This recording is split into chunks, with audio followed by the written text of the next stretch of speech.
लोकसभा चुनाव के बीच राजधानी दिल्ली का सियासी पारा एक बार फिर चढ़ता हुआ दिख रहा है। सुप्रीम कोर्ट ने शराब घोटाला मामले में जेल में बंद अरविंद केजरीवाल को अंतरिम राहत देते हुए चुनाव प्रचार के लिए 1 जून तक अंतरिम जमानत देने का फैसला सुनाया है, जिसके बाद एक बात तो साफ है कि चुनाव में अब एक सियासी भूचाल आने वाला है और बीजेपी इससे कैसे निपटेगी ये भी देखना होगा, क्योंकि आम आदमी पार्टी के नेता आश्वस्त हैं कि केजरीवाल के बाहर आने से बीजेपी की आफत बढ़ने वाली है, क्योंकि केजरीवाल के निशाने पर सिर्फ बीजेपी, नरेंद्र मोदी और एजेंसियां ही रहने वाली हैं। बीजेपी नेता केजरीवाल की अंतरिम जमानत पर किस तरह से हमलावर हो रहे हैं, आपको वो सुनवाते हैं। पहले हिमंता बिस्वा शर्मा को सुनिए।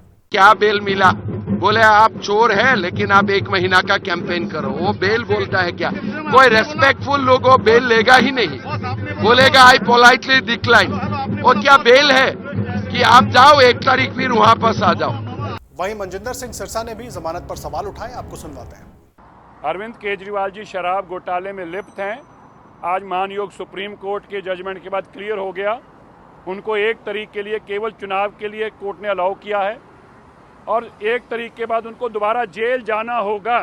वही आम आदमी पार्टी के नेता इस फैसले से उत्साहित हैं। आतिशी ने क्या कहा, आपको वो भी सुनवाते हैं। आज जो सुप्रीम कोर्ट का फैसला आया है, इस फैसले से सिर्फ अरविंद केजरीवाल जी को अंतरिम जमानत नहीं मिली, इस फैसले से सत्य की विजय हुई है, इस फैसले से लोकतंत्र की विजय हुई है, इस फैसले से देश के संविधान की विजय हुई है।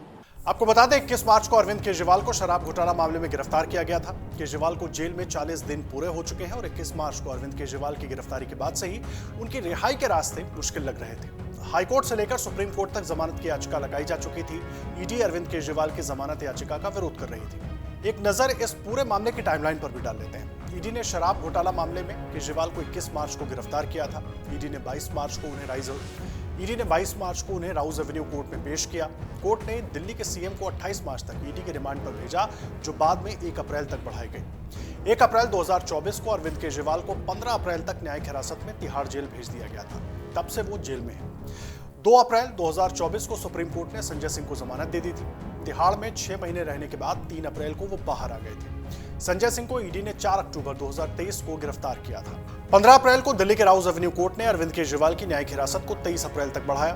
केजरीवाल को तिहाड़ जेल से वीडियो कॉन्फ्रेंसिंग के जरिए राउज एवेन्यू की विशेष अदालत में पेश किया गया था। 15 अप्रैल को सुप्रीम कोर्ट ने ईडी को नोटिस देकर गिरफ्तारी पर 24 अप्रैल तक जवाब मांगा था।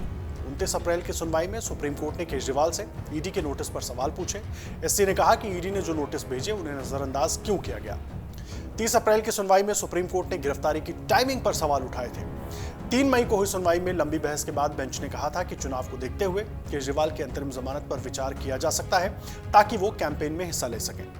7 मई को हुई सुनवाई में कोर्ट ने दिल्ली के सीएम केजरीवाल की जमानत की शर्तें तय कर ली थी। कोर्ट बिना फैसला सुनाए ही उठ गई थी। कोर्ट ने केजरीवाल से कहा था कि अगर जमानत मिलती है तो आप आधिकारिक काम नहीं करेंगे। 8 मई को सुप्रीम कोर्ट ने सुनवाई में कहा कि 10 मई को जमानत पर फैसला सुनाया जाएगा। 9 मई 2024 को ईडी ने केजरीवाल की जमानत का विरोध किया और सुप्रीम कोर्ट में हलफनामा दायर किया, जिस पर ईडी ने कहा था कि केजरीवाल चुनाव नहीं लड़ रहे हैं। इससे पहले किसी नेता को प्रचार के लिए जुडिशियल कस्टडी से बेल नहीं मिली है। देखिए 10 मई को अरविंद केजरीवाल की जमानत पर सुप्रीम कोर्ट से फैसला आया, उन्हें अंतरिम राहत दी गई। 1 जून तक के लिए उन्हें जमानत दी गई है, अंतरिम जमानत, और 2 जून को अरविंद केजरीवाल को वापस जेल में जाना पड़ेगा। अब सवाल यह है, अरविंद केजरीवाल को जिस तरीके से राहत मिली है उसके बाद क्या बीजेपी की मुसीबतें बढ़ने वाली हैं, क्योंकि अरविंद केजरीवाल जेल से बाहर आते ही सीधे तौर पर बीजेपी पर हमलावर होंगे और अरविंद केजरीवाल की इस राहत से सिर्फ आम आदमी पार्टी नहीं बल्कि पूरा विपक्ष भी मजबूत हुआ है और पूरा विपक्ष एकजुट होकर सीधे तौर पर बीजेपी पर हमलावर हो रहा है। एजेंसियों के दुरुपयोग की बात हो रही है और सीधे आरोप ये कि चुनाव से दूर रखने की कोशिश हो रही थी।